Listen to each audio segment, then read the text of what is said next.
Okay, next po tayo, Doc. Question, ano masasabi mo sa therapeutic blasphemy as a way of psychological healing? Paano ba to? Siguro yung mga... So you blaspheme Mm-mm. as therapy. Blaspheme as therapy? I would say, kung therapeutic sa'yo, di ba blaspheme ka? Oo nga. Unang-una, ano ba yung binablaspheme mo? Kundi yung sarili mong idea. Hindi naman talaga objective God yun eh. Idea mo lang ng God yun.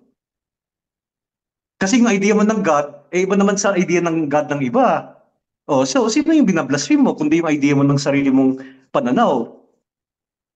Di kung trip mo yun, di therapeutic sa'yo, di tuloy mo. Amen po. Di ba? Galing po. Like Kuya Broxa, ngayon, I don't really think of God as a person. Yes. Okay. I know that there's something big out there. At this time, that's what I think. I think that there's someone big out there, pero I don't know anything about that thing. Yes. Same po. Oo. What is that?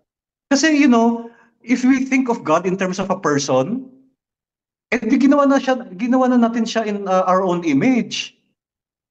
Kuya Broxa, I ask you, bakit ba ang tingin ng karamihan ng tao ay lalaki si God?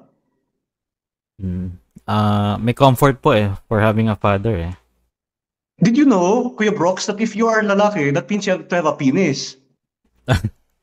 Opo.